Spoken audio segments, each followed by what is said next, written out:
Whatever you thought about Yu-Gi-Oh! In 2014, prepare to throw the book out. Last time in Yu-Gi-Oh! History, we took a look at Burning Abyss format, the late 2014 period where the new Qliphort archetype solidified pendulums as a summoning mechanic to fear. But more importantly, it gave Burning Abyss a new synchro monster in Virgil to become the dominant deck it was striving to become in months past. Whereas Shaddoll's adapted, yet failed to live up to its height at the beginning of the Arc V era. Enter 2015, and a new list would drop which would steer the upcoming metagame. Right off the bat, super polymerization is now banned. The ban certainly hurt the viability of Shaddolls. Leaving forbidden status, Dark Strike Fighter finally made its return. However, this included an errata from its 2014 print that made its effect during your main phase 1 only, and a hard once per turn. This would be the beginning of Konami changing problematic card effects as a way to make them playable again. More importantly, one other card left the ban club and entered limited territory: Snatch Steel. While it wasn't Heavy Storm as some predicted, no one saw this one coming. Perhaps it was a retort to banning Super Poly, a card that sucked up opposing monsters for a powerful fusion play. Regardless, Snatch was splashable, so any deck could run it for either aggressive pushes, soft removal, or extra deck plays, making for a powerful generic spell the likes haven't been seen since June 2007. Overall, this was a minimal list that hurt Shaddolls more than anything, and surprisingly let BAs get away scot-free. It was at least setting up for the future meta instead of the current one, even though the status quo remained the same. Following this, on January 16th, we'd see the first core set of the year, Secrets of Eternity. In similar fashion to the list, this set wouldn't affect too much over making a foundation for things to come. That said, it did include enough notable cards to mention: new Malabranches, new Qlis, Soul Transition, Unizombie, Blaze Accelerator Reload, and introduces the Infernoid archetype to the TCG.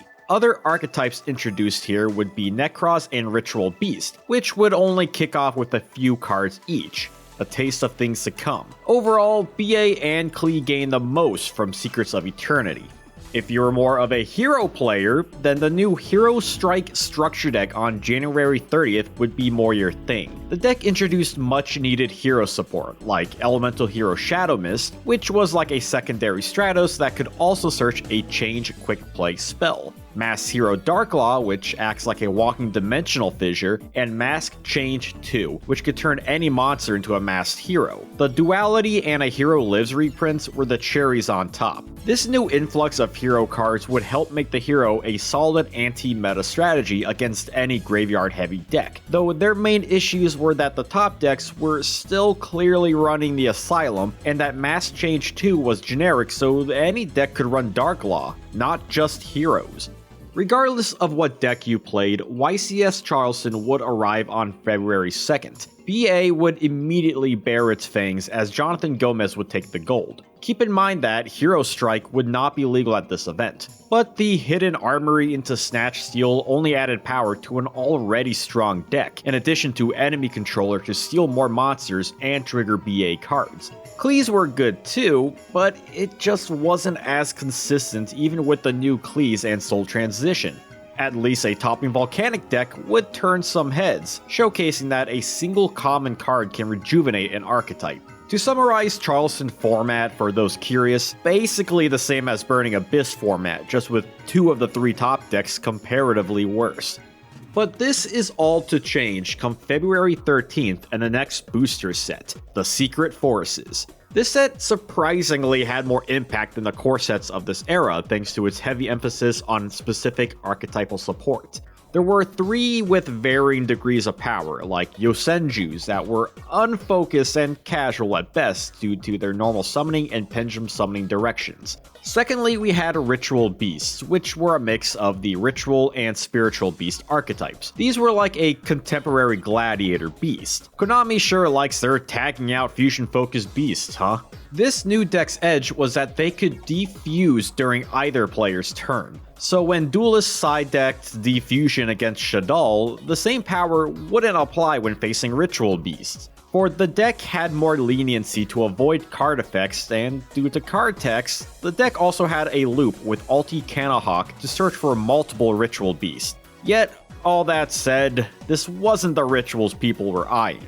That site belongs only to Nekroz. While not the first contending ritual deck, that honor would belong to Demise OTK back in Trooper format, this new strategy would give rituals a much needed upgrade. With this archetype, we now have ritual monsters that can be discarded from the hand for important effects rather than building a brick house. This gave the strategy an unseen level of consistency. For example, Nekroz of Colossalus could be discarded to add a Nekroz spell trap to your hand, and Nekroz of Brionac could be discarded to add a Nekroz monster to hand, not even mentioning their on-summon effects. The deck even had an anchor in Shuret, Strategist of the Nekroz. This effect monster could fulfill any Nekroz ritual condition, and can add a Nekroz ritual monster if it's tributed by a card effect.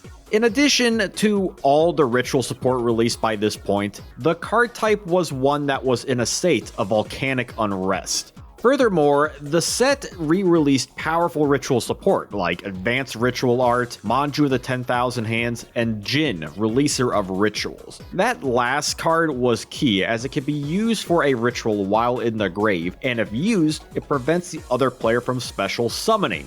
Whoa. This led to a combo called Jin Lock, where you summon the Volval Chain, dump Jin, and use it for Colossalus to stop extra deck monsters' effects and reduce their attack to 0, making for a tough board to break when backed up by other cards like Nekroz of Trishula, who can be discarded for effect protection. The name Nekroz most likely derives from the Greek word nekro, which means dead body or spirit, which fits these characters wielding the power of legendary monsters in armored form, which is ironic because the deck was anything but dead in regards to the meta. And by the way, if you're enjoying this video, consider liking, subscribing, and doing all that sharing jazz. And if you want to support the channel even further, consider joining my Patreon so I can do this in the more long term. Your help goes a long way. The impact of Nekroz was immediately felt on YCS Tacoma on February 15th, where the deck would take first place by Barrett Keys. YCS Prague on March 3rd would see the pendulum swing back in BA's direction as they made full use of Mass Change 2 and Dark Law to banish any of the cards that would help Nekroz. Some people were hoping for more Ritual Beast representation, however the deck just wasn't consistent enough. Whereas Klees got pushed to the third top deck, which made their showcase lessened. Nevertheless, the war had begun. Either you're on Nekroz's side, or on everyone else's side. Now, I know what you're thinking. Wait, is that Dragon Master Knight? Well, Nekroz like to run high-level fusions to be used alongside Nekroz Kaleidoscope to dump for ritual summons of combinations like level 8 and 4. This is why Star Eater and Herald of the Arclight are run as well, since it's a level 11 and 4 respectively, and Arclight also grants you a search when it's sent to the grave. The first half of 2015 wouldn't be cemented quite yet, as March 20th would see an interesting side set in Premium Gold, Return of the Bling. Ha ha. Aside from a couple neat releases like Absolute King Backjack, the big card would be Galaxy Eyes Dark Matter Dragon, a rank 9 with amazing dragon support potential. Though the main impact, even if spoken quietly, were the plethora of card erratas for some otherwise incredible cards. Crush Card Virus, Exchange of the Spirit, Ring of Destruction, Sinister Serpent, and Temple of the Kings. Many of these changes would completely neuter the cards and the impact of their former selves, such as Exchange needing both players to have 15 cards in the grave instead of just the owner. It's an interesting ideology to revive banned cards instead of waiting for the meta to move on from their usage, if that time would ever come for certain cards. Like, Ring could always be a problematic card, but Serpent could see its time pass theoretically. It's really more a conversation of card intentionality and the identity of an individual card. Is a Ring even the same card anymore? It's certainly a progressive way to view the game, instead of seeing cards from a historical point of view like playing older formats or card legality. Because now if these cards come off forbidden status, they're essentially brand new cards that either appear cut up or curious depending on your outlook. Speaking of, April would be the mark of a new list, which definitely made more changes than January's. First off, Snatch Steal was immediately banned to the surprise of no one. Secondly, all the main dragon rulers were added, whilst the babies were removed due to the recently released potential of Dark Matter Dragon. The list would have small hits here, but some hurt more than others. Nekroz lost some consistency, however the deck still had great search cards. BAs lost their cheapest field flutter, yet the deck was filled with great extenders and graveyard plays alike. Then Klees got hit the hardest by losing their two main floodgates in Vanities and Skill Drain. If the list could be described in one word, that word would be consistency. But hey, at least those previously banned cards are now off thanks to their erratas.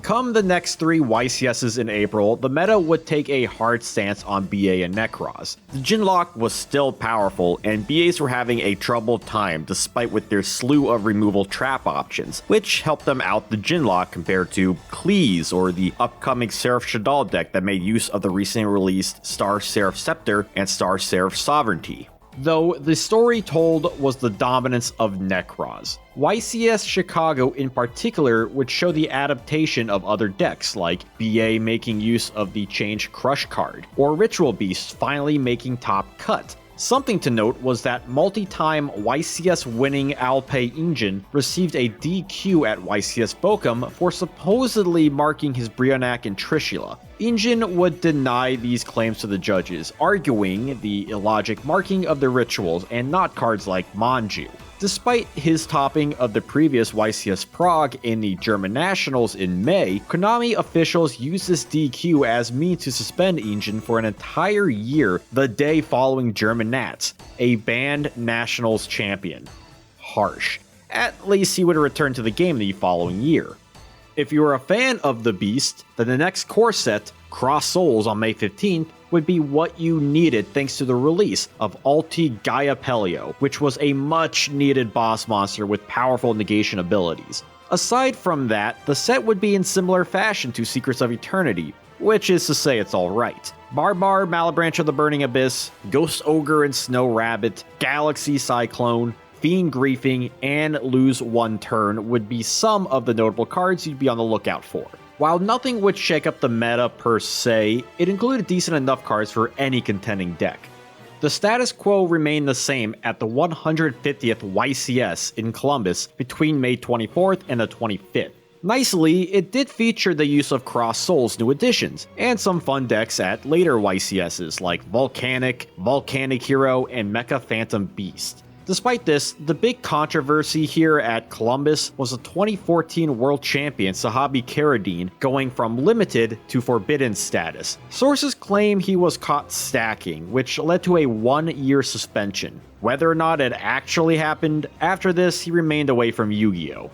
That said, all eyes were on the North American World Championship qualifier held between June 26th through the 28th. Top Cut would feature a wide variety of decks like Hero, Ritual Beast, Nekroz, and first place BA, and second thereof. This was surprising because many assumed Nekroz would have a heavy representation due to BA being illegal at Worlds since it's a TCG exclusive archetype. But Duelist said, hey wait a minute, this deck could counter Nekroz pretty well actually. Likewise, Ritual Beast surprised some people by getting 4th, but it worked because they also had a good matchup against Nekroz. Again, Nekroz against the world. From acceptable core sets to fire booster sets, the first half of 2015 was a tempestuous time for Yu-Gi-Oh! What started as a meta leaning towards Burning Abyss would wind up in the same place just with more competitors in the fray. By the end, your top decks looked like Burning Abyss, Nekroz, and Ritual Beast, with your tier 2 decks being Satellar Knight, Cleafort, and Shadal. Then we have rogue decks in Hero, Volcanic, and Infernoid, which did see some fringe play throughout. It's honestly quite interesting when seeing how the early 2015 period was relatively calm, but then from one secret to another made all the difference in the environment, like a fire lake turning into a watery grave, only for the steam to billow back out due to either a metagame decision, hatred for the oppressive new deck, or a combination of the two. But what do you all think? Was the backlash against Nekroz justified? Was Konami right in changing the fundamentals of ban cards as a way to incite return and shock value in a list? Did the lists hit the right cards for that matter? For despite the eternal struggle of fire and water, 2015 would soon change direction. One could even say Konami were clowning around.